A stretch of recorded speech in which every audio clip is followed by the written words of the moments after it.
For some of the younger viewers in my audience or people new to politics, let me introduce you to a concept. As regular political viewers know, there's something called an October surprise. And it's something that the opposition campaign drops on the other campaign to hurt them right before the November election. And I've seen many people make this point, and yes, for absolutely no reason, I had B-roll of Tucker Carlson laughing psychotically up on screen for you to start this segment. But many people are noticing that it seems like Donald Trump's campaign decided, instead of dropping an October surprise on Kamala Harris, they would drop one on themselves. And that is this New York Madison Square Garden rally that Trump held. You've likely seen clips all around, but I'm going to give you a nice, efficient walkthrough of what took place and then discuss, after going through some of these clips, what could be a catastrophic mistake relating to this rally electorally. But first, we have CNN summarizing through multiple clips the hateful garbage that was espoused at this event. While you're watching, please do remember to help us get to 1 million subscribers if you're not subscribed yet. I appreciate each and every one of you who are subscribed. You can do so simply and freely by just clicking that subscribe button. By the way, if you want to help juice our channel back up after we took a couple days off, which caused people nearly sending in wellness checks, lots of very concerned messages, because rarely do we not upload for 2 days. But we're all good. We were just resting before the home stretch election. Here's the video. These Latinos, they love making babies too. Just know that. They do. They do. There's no pulling out. They don't do that. I don't know if you guys know this, but there's literally a floating island of garbage in the middle of the ocean right now. Yeah. I think it's called Puerto Rico. That's a cool black guy with a thing on his head. What the hell is that, a lampshade? I'm just kidding. That's one of my buddies. He had a Halloween party last night. We had fun. We carved watermelons together. It was awesome. She is some sick Hillary Clinton, huh? What a sick son of a. The whole party, a bunch of degenerates. She is the devil, whoever screamed that out. She is the Antichrist. It's going to be pretty hard to look at us and say, you know what? Kamala Harris, she got 85 million votes because she's just so impressive.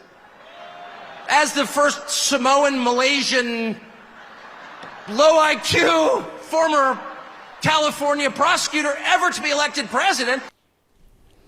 After those disgusting warm-up acts, Trump then ratcheted up his incendiary, vengeful rhetoric. I will launch the largest deportation program in American history to get the criminals out. I will rescue every city and town that has been invaded and conquered. And when I say the enemy from within, the other side goes crazy, becomes the sound of, oh, how can he say? No, they've done very bad things to this country. They are indeed the enemy from within. But this is who we're fighting. They're the enemy of the people, the press.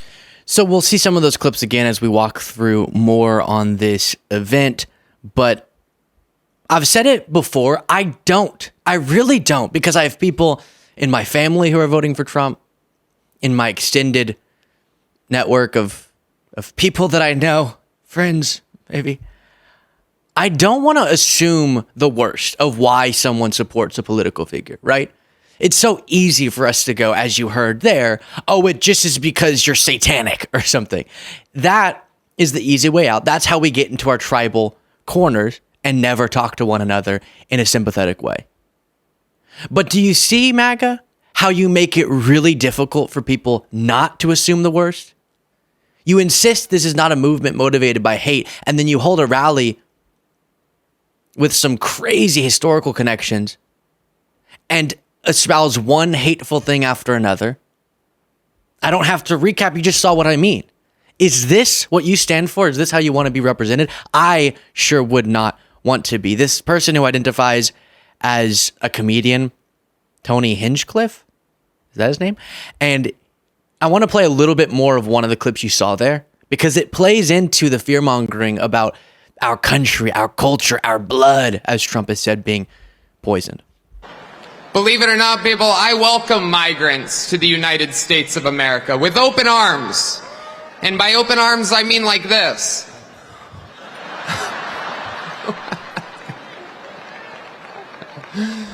Ha ha ha. Do you get joke? It's wild. And these Latinos, they love making babies too. Just know that. They do. They do. There's no pulling out. They don't do that. They come inside, just like they did to our country. If you have to goad people into laughing for one of your jokes by laughing forcefully, maybe it wasn't a good joke. Ah ha ha ha! That's the punchline. Laugh, please. But why would you? At the end there, he was just doing the thing, the dangerous replacement theory thing of they're going to reproduce a lot, the scary they, and that's going to somehow take something away from you, disconnecting it even from just the undocumented immigration part of the distorted fear-mongering, but then just making about Latinos reproducing. Yikes. And that is the same person as you saw in the compilation that talked about Puerto Rico being a pile of, what was it? Trash or something? Then you have another introductory speaker saying this. You got homeless and veterans, Americans sleeping in their own feces on a bench in Central Park. But the illegals, they get whatever they want, don't they? She is some sick bastard, that Hillary Clinton, huh? What a sick. The whole party, a bunch of degenerates, lowlives, Jew haters, and lowlives. Every one of them. Do you remember when Hillary Clinton triggered all of MAGA by saying that some of MAGA were a basket of deplorables? A comment that I did not appreciate her making, but was not as far as saying all of the other side are a bunch of lowlifes, Jew haters, and degenerates. And this is the side that's telling us they want to lower the temperature. I can tell you, you hear nothing like this when you go to a Kamala Harris rally. You don't. Maybe she'll point to the fact that Trump's own former chief of staff has said Trump exhibits the definitional qualities of fascism. But the boiling over of hatred, this sort of frothing out the mouth of vitriol, you just don't hear that at Harris rallies. There's hope. Yes, there's things that are opposed to, but there's not this othering like what you hear at a Trump rally. Elon Musk did take the stage.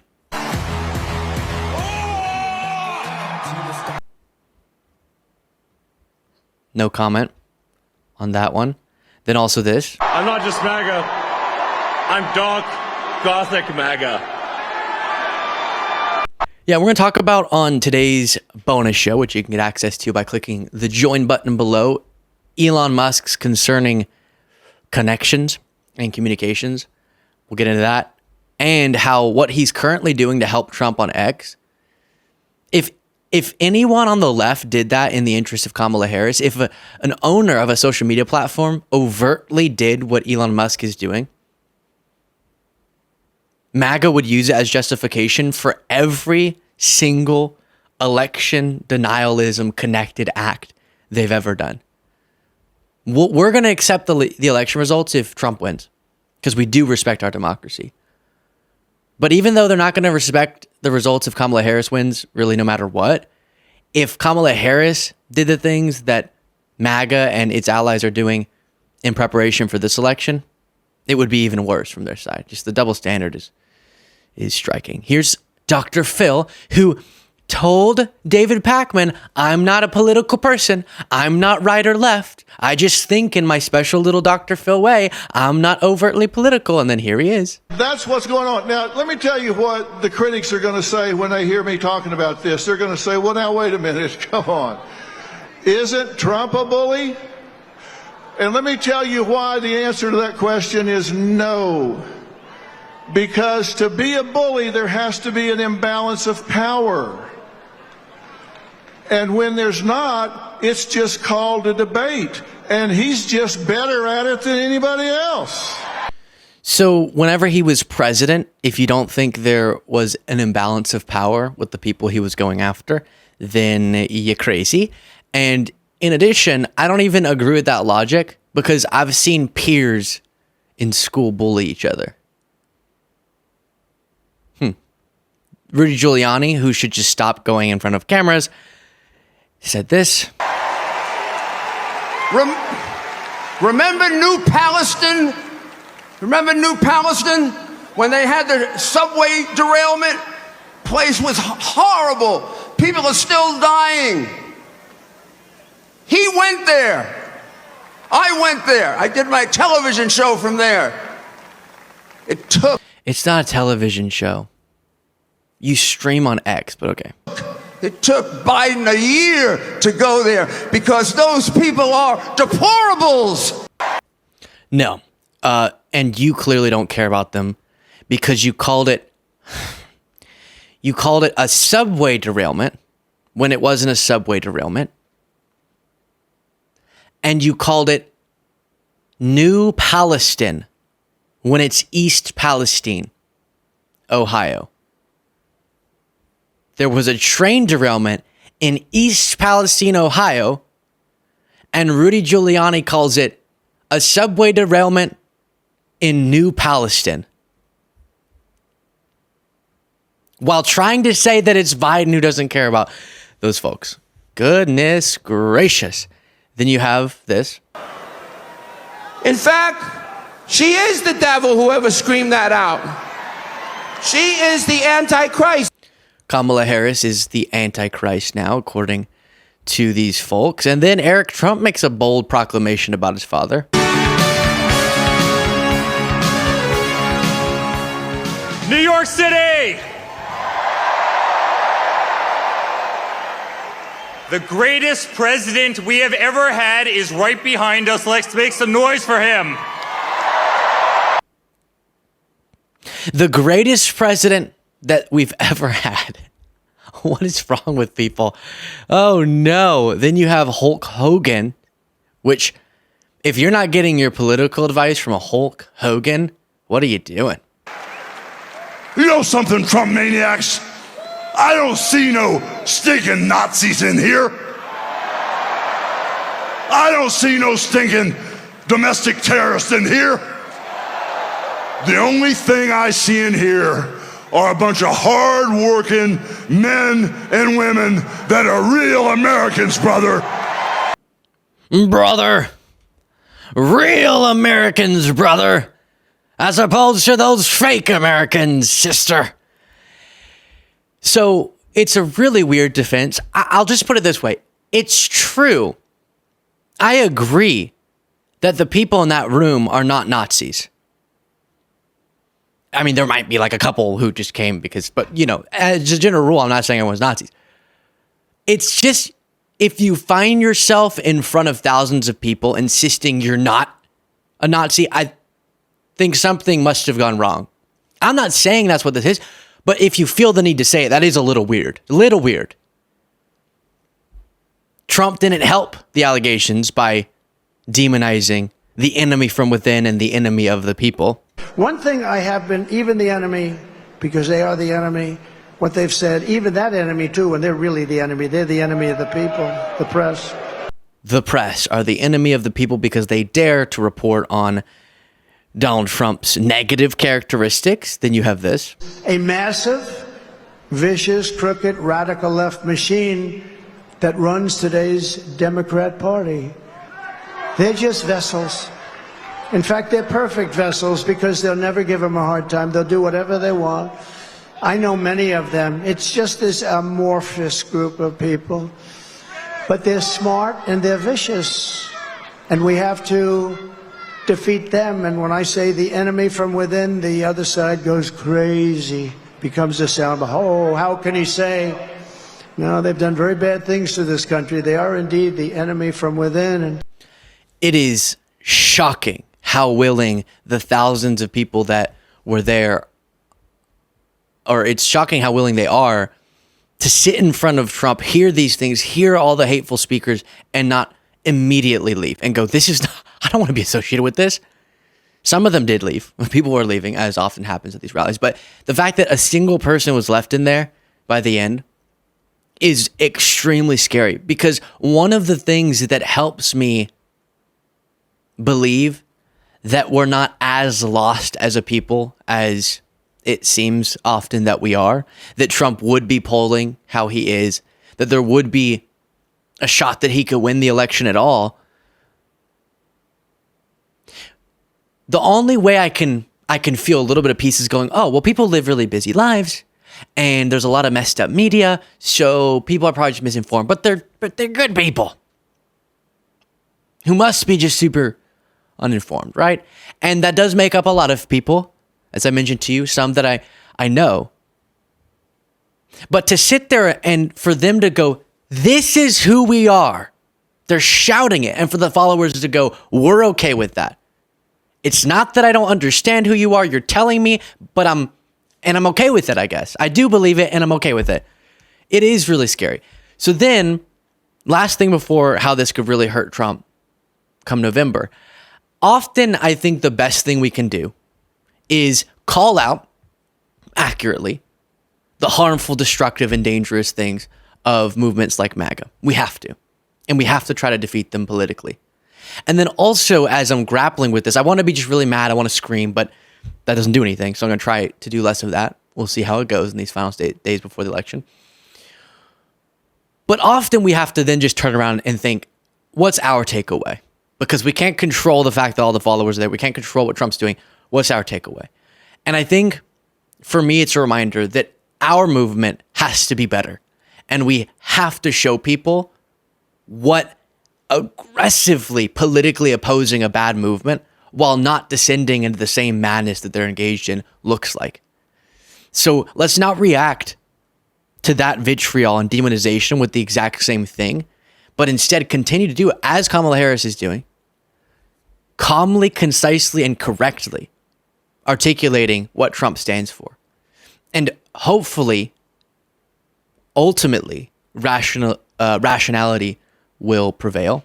And then you have Forbes reporting on this. Trump rally comedian facing backlash for joke about Puerto Ricans, a key group in swing state Pennsylvania. And I don't think I knew this, but it talks about what we do know, pile of garbage, what he said, and just throughout this event, so much hate. And I don't think I knew that more than half of the Latino population in Pennsylvania, one of the states that could decide the election, that will decide the election, is of Puerto Rican descent, according to Latino Politics and Policy Institute. And 6% of the eligible voter population in Pennsylvania are Latinos. And then if you jump down here, Puerto Ricans are one of the few voting groups where there's a chance of either mobilizing them or changing their minds. University of Pennsylvania political science professor Michael Jones Correa told NBC News. So you have this key voter demographic that, according to this professor, are swingable.